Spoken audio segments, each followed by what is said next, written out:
আসসালামু আলাইকুম।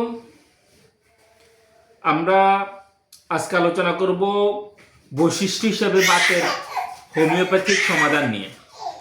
বৈশিষ্ট্য হিসেবে বাতের হোমিওপ্যাথিক সমাধান নিয়ে আমরা আলোচনার মধ্যে আমরা যে বিষয়টা বলি সেটা হচ্ছে, আমরা গত কয়েকটা ভিডিওতে আমরা বলছিলাম বাত কিভাবে কত রকম হতে পারে। যেমন আমরা বলছিলাম বাতের প্রকার 100 বা 100+ হইতে পারে, কিন্তু আমাদের লক্ষণ ভিত্তিকেও আমাদের হোমিও চিকিৎসা হিসেবে আপনার যেই কোনো বাতে আমাদের হোমিওপ্যাথিক নির্দিষ্ট লক্ষণ হিসাবে চিকিৎসা হইতে পারে।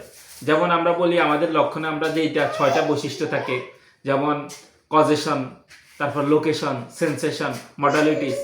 তো আমরা কজেশন নিয়ে আমাদের 2টা ভিডিও গেছে, অর্থাৎ কারণ কি কারণে বাতটা শুরু হয়েছে এটা নিয়ে আমাদের গত 2টা ভিডিও হয়েছে।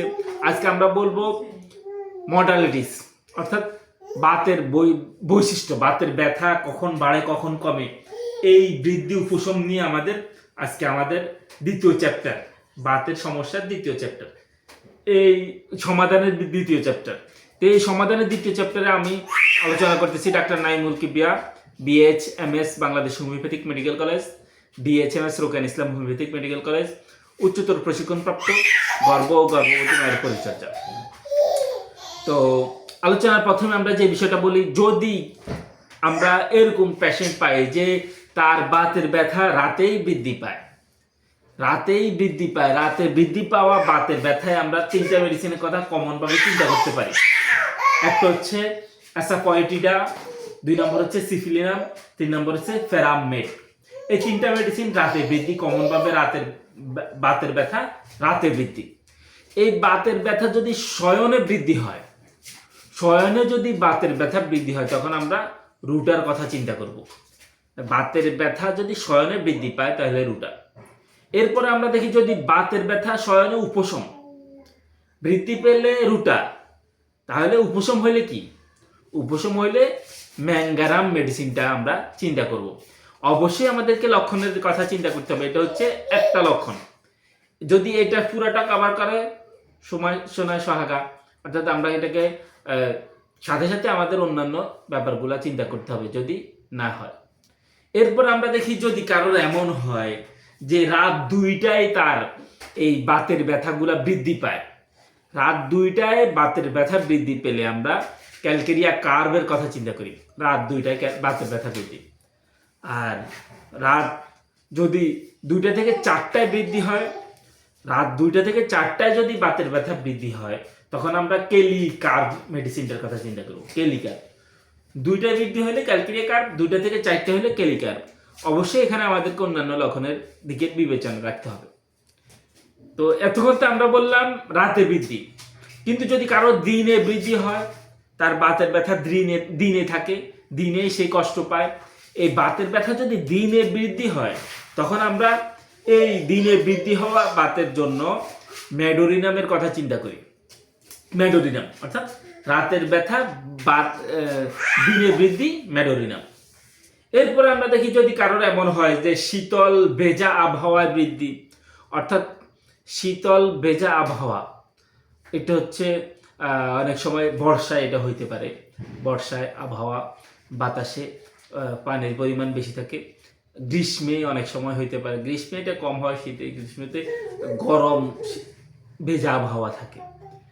শীতল আবহাওয়া এটা গ্রীষ্মে বা এই গ্রীষ্মের শেষের দিকে এটা হইতে পারে। তো এই সময় যদি এই শীতল আবহাওয়ায় যদি কারোর এই বাতের সমস্যা বৃদ্ধি পায়, বা এই সময়ে তার যদি এরকম শীতল আবহাওয়ায় যদি তার বাতের সমস্যা দেখা দেয়, তখনও আমরা ম্যাডোরিনামের কথা চিন্তা করি। এরপরে আমরা দেখি অমাবস্যা পূর্ণিমায় যদি কারোর বাতের বৃদ্ধি হয়, এটা আগের কালের মানুষ বেশি বলতে পারতো, এখনকার মানুষ অত বলতে পারে না। তবুও যদি কেউ 14 দিন পর, 7 দিন পর 14 দিন পর হয়, যদি বলে প্রতি সপ্তাহে এইভাবে হয় যদি বলে, তখন আমরা এই অমাবস্যা পূর্ণিমায় বৃদ্ধি চিন্তা করতে পারি। সাথে সাথে অন্যান্য লক্ষণ হিসেবে আমরা বুঝবো যে আসলে তার কি অমাবস্যা পূর্ণিমায় বৃদ্ধি কিনা। তো এই হিসেবে আমরা যদি দেখি অমাবস্যা পূর্ণিমায় বৃদ্ধি, তখন আমরা যে মেডিসিনটার কথা চিন্তা করি সেটা হচ্ছে সাইলেশিয়া মেডিসিনে আমরা দেখি যে অমাবস্যা পূর্ণিমায় এদের বৃদ্ধি হয়। এরপর আমরা দেখি ঘামে ও বিছানার গরমে বৃদ্ধি। ঘামে বৃদ্ধি ও বিছানার গরমে বৃদ্ধি। যদি ঘামে ও বিছানার গরমে বৃদ্ধি হয় তখন আমরা মার্কুরিয়াস সোলিউবুলাসের কথা চিন্তা করি। ঘামে ও বিছানার গরমে বৃদ্ধি হলে মার্কুরিয়াস সোলিউবুলাস। আর বিছানার গরমে যদি উপশম হয়, আমরা বিছানার গরমে বৃদ্ধি মার্কুরিয়াস সোলিউবুলাস বললাম, যদি বিছানার গরমে উপশম হয় তখন আমরা চিন্তা করব এমন কার্ভ। এমন কার্ভের বাতের ব্যথা বিছানার গরমে উপশম। এমন কার্ভের ভাতের ব্যথা বিছানার গরমে উপশম। কিন্তু এমন কার্ভের আমরা গত এই চ্যাপ্টারের এই সিস্টেমের আগের আমরা স্কাবিস নিয়ে আলোচনা করতেছিলাম, সেখানে আমাদের এমন কার্ভ আছে, এমন কার্ভে রাতে বৃদ্ধি হয়, রাতে ঘুমার বিছানার গরমে চুলকানির বৃদ্ধি হয়, অর্থাৎ বিছানার গরমে বৃদ্ধি হয় বা মধ্যরাতে এদের চুলকাতে এরা সজাগ হয়ে যায় এমন কার্ভ।